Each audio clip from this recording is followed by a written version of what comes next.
13 फरवरी 2025 को सुबह हम अपने गांव पवेला चंद्रवदनी टेरी गढ़वाल से चले। हमें नंदप्रयाग तक जाना था। लंबा सफ़र के साथी श्री दरम्यान सिंह जियाड़ा, श्री शोभन सिंह जियाड़ा और जगमोहन सिंह जियाड़ा जिज्ञासु थे। हम श्रीनगर, रुद्रप्रयाग, गौचर होते हुए कर्णप्रयाग पहुँचे। कर्णप्रयाग पहुँचकर हम ऊपर BSNL कार्यालय के पास पहुँचे, जो कि ऊंचाई पर था। वहाँ पर हम कुछ समय रुके। हमारे अनुज श्री शोभन सिंह जियाड़ा को वहाँ पर कुछ कार्य था। हमने वहाँ से कर्णप्रयाग को अपने कैमरे में कैद किया। आप देख रहे हैं अलकनंदा नदी और दाईं ओर से आती हुई पिंडर नदी। तो ये संगम कर्णप्रयाग कहलाता है। कहते हैं यहाँ पर कर्ण की अंत्येष्टि की गई थी, इस कारण इस स्थान का नाम कर्णप्रयाग पड़ा। यहाँ से होते हुए हम नावटी गांव पहुँचे। नौटी गांव, जहाँ से नंदा जात यात्रा शुरू होती है। यहाँ पर हमने भोजन किया और आगे के लिए प्रस्थान किया। यह क्षेत्र खूबसूरत क्षेत्र है। यहाँ से हिमालय का दृश्य मनोहारी लगता है।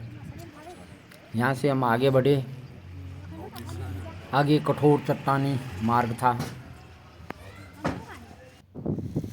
उस मार्ग से होते हुए हम राठ की तरफ गए।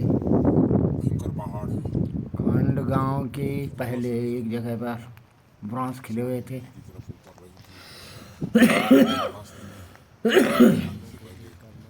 हमने ब्रांस को अपने कैमरे में कैद किया। यहाँ से आगे हमें पैठानी जाना था। पैठानी से पहले एक जगह पर श्री शोभन सिंह जियाड़ा जी का टेलीफोन केबलिंग का कार्य चल रहा था।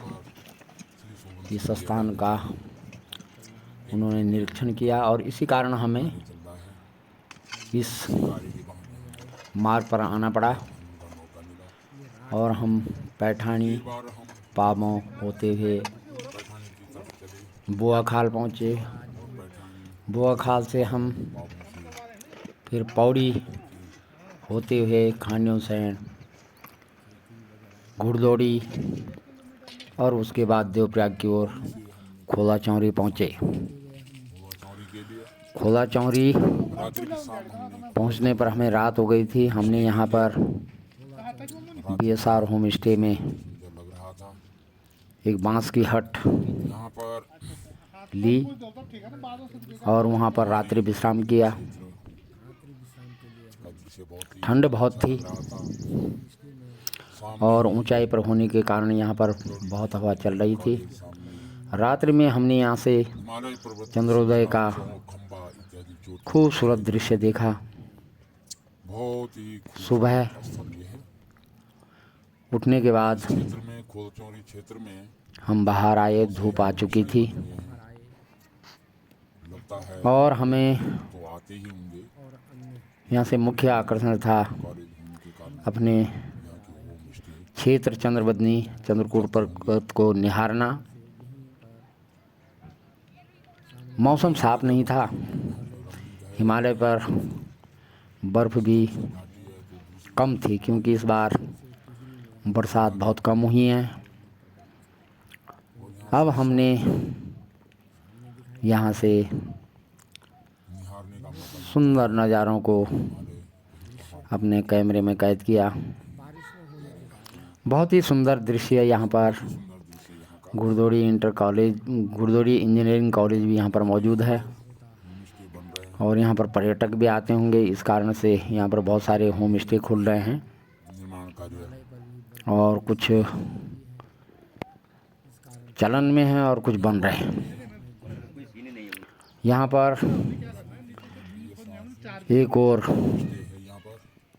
कोट शतंशियों की घाटी दिखाई देती है और बाईं तरफ नीचे अलकनंदा घाटी, दूर खूबसूरत हिमालय की चोटियाँ, चौखंबा पर्वत।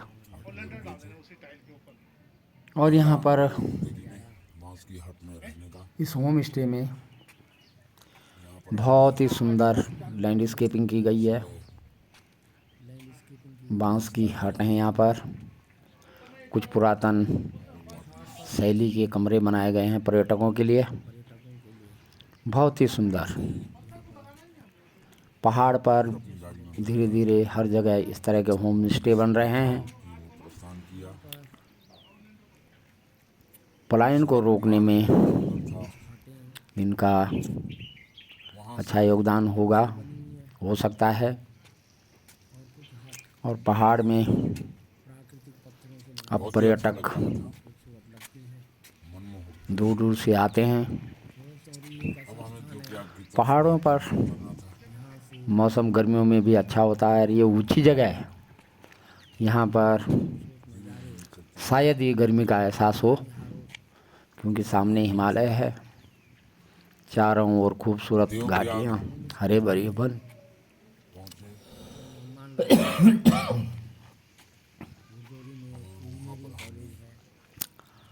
सुबह हमने यहाँ पर स्नान किया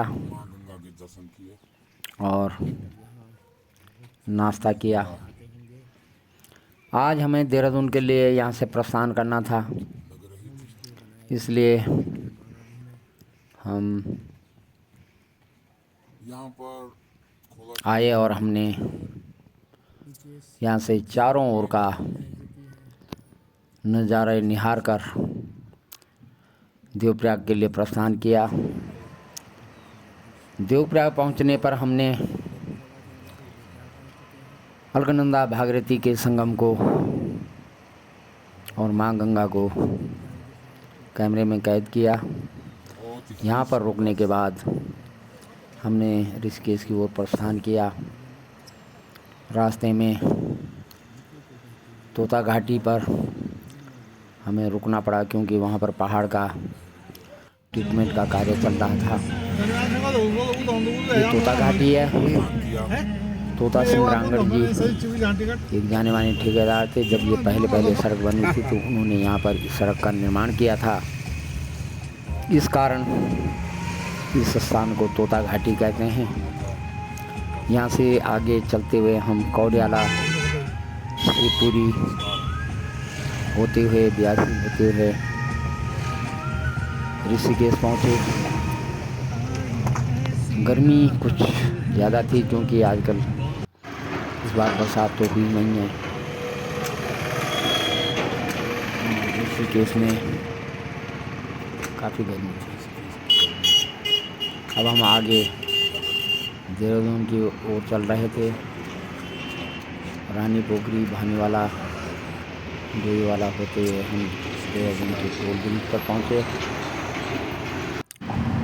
टोल ब्रिज पर हमारी ये यात्रा समाप्त हुई।